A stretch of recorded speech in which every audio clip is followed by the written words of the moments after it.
Well, yesterday, the Indian cabinet approved the land license fee policy for railway land leasing. Let's cut across to the railway minister who's currently speaking. 18% कहाँ पे 17-18% कहाँ पे 6-7%. So railway is that way highly economical from the point of view of cargo. Correct? और waterways इससे भी ज़्यादा economical होता है. Waterways अगर देखोगे तो ये 5-6 रुपए will become 3-4 rupees. लेकिन waterway तो nature जहाँ देता है वहाँ देता है. Railway you can always create. तो हमें as a policy हमें ये हमेशा एम करना चाहिए कि ज़्यादा से ज़्यादा कार्गो रेलवे में आए, राइट? तभी देश की लॉजिस्टिक्स कॉस्ट कम होगी. जो चीज़ अगर मान लो मेरे पास कोई चीज़ 6 रुपये पे है, कोई चीज़ 18 रुपये है, जब एवरेज लूँगा उसका 12 रुपये आएगा. अगर ज़्यादा से ज़्यादा चीज़ें 6 रुपये की तरफ होएगी तो एवरेज 12 से कम आएगा, राइट? बहुत सिंपल सी बेसिक मैथ है. तो ये जो इसको कहते हैं वेटेड एवरेज कॉस्ट. तो वेटेड एवरेज कॉस्ट अगर लॉजिस्टिक्स की कम करनी है then we should try and get as much cargo away from road towards rail. तो वो कैसे करेंगे? प्रधानमंत्री जी ने जब गति शक्ति का फ्रेमवर्क दिया तो उस फ्रेमवर्क में ये भी था कि मैक्सिमम हमें मल्टी मोडल डेवलपमेंट करना चाहिए कार्गो टर्मिनल्स का. वो करने के लिए हमें मैक्सिमम पॉसिबल जहां जहां रेलवे लाइंस हैं वहां पे हमें कार्गो टर्मिनल्स बनाने चाहिए. अब रेलवे लाइन है, वहां पे कार्गो टर्मिनल बनाना है तो दो ऑप्शन है. एक ऑप्शन प्राइवेट लैंड लो, एक ऑप्शन रेलवे की अवेलेबल लैंड को यूज करो. करेक्ट? 80-90% अभी तक का जो एक्सपीरियंस है वो ये है कि प्राइवेट लैंड इज, क्योंकि बड़ा एरिया आपको चाहिए होता है. रेलवे का क्या होता है, ट्रैक के साथ एक छोटा सा पोर्शन अवेलेबल होता है.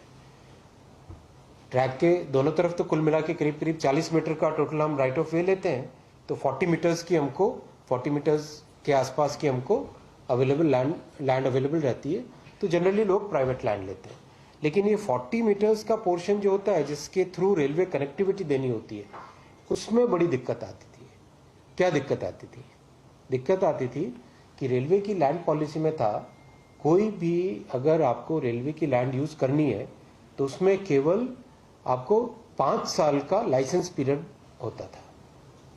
5 साल का लाइसेंस पीरियड अगर मान लो कोई व्यक्ति एक बड़ा टर्मिनल बनाना चाहे जिसमें 500-600 एकड़ का बड़ा डेवलपमेंट करता है, लॉजिस्टिक्स हब बनाता है, उसमें खूब सारी क्रेन्स लगती है, गैंट्री क्रेन्स लगती है, मोबाइल क्रेन्स लगती है, सरफेस को पूरा कंक्रीट से बनाया जाता है. इतने बड़े इन्वेस्टमेंट के बाद में हर 5 साल में रिन्यूअल करना पड़े तो then it's very uncertain. Why would anybody invest? Logical है ना ये पॉइंट. तो इस 5 साल को अगर हम ठीक कर दें, we give it a certain 35 years का पीरियड, राइट? 35 इयर्स का एक पीरियड दे दें और एक क्लियरली डिफाइंड फॉर्मूला बना दें तो बहुत सारे लोग रेलवे के साथ जुड़ के अपने मल्टी मॉडल कार्गो टर्मिनल्स बनाएंगे. इसको हमने कहा है गति शक्ति कार्गो टर्मिनल. गति शक्ति कार्गो टर्मिनल क्यों बोला है? क्योंकि इसमें रेलवे और रोड दो मोड्स आपस में जुड़ रही है, इंटीग्रेट हो रही है, राइट? 2 मोड्स का इसमें इंटीग्रेशन हो रहा है. भाई मान लो अपने गढ़ी हरसरू है, राइट? इसके पास में मानेसर है. मान लो मानेसर के पास में एक मल्टी मॉडल कार्गो टर्मिनल बनता है. उसके आसपास 20-30-40 किलोमीटर के एरिया से ट्रक से सामान लेके आए, इस मल्टीमोडल कार्गो टर्मिनल में रखा, गति शक्ति कार्गो टर्मिनल में रखा सामान को, और जैसे ट्रेन की रेक आई उसमें लोड कर दिया. लोड करके वो जिस भी देश में जहां भी जाना है वहां चला जाए, right? So this is the multimodal cargo का कॉन्सेप्ट.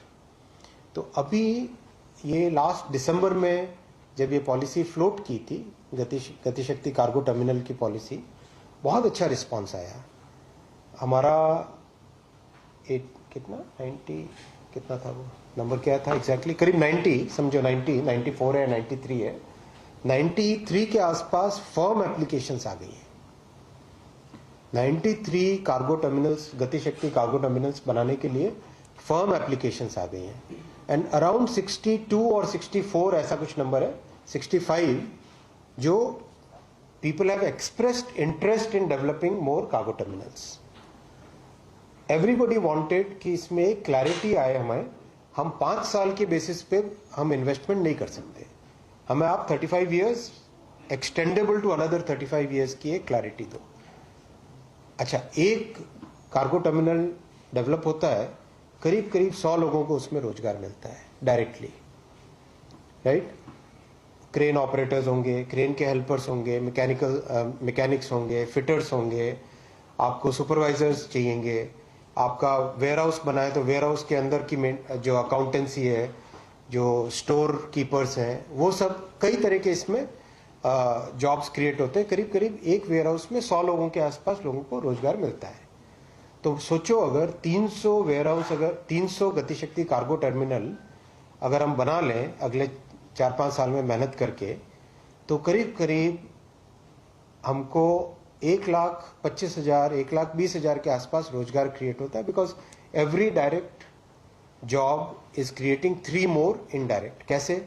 मान लो कोई ट्रक आई, राइट, वो ट्रक वहां पे कार्गो लेके आई, तो रास्ते में ट्रक का ड्राइवर है, ट्रक का हेल्पर है, रास्ते में पेट्रोल पंप है, रास्ते में कोई ना कोई खाने की जगह होती है, कोई ना कोई मेंटेनेंस की होती है। तो हर एक जगह एक जॉब डायरेक्ट जब क्रिएट होता है तो उसमें 3 और इनडायरेक्ट जॉब्स क्रिएट होते हैं, राइट।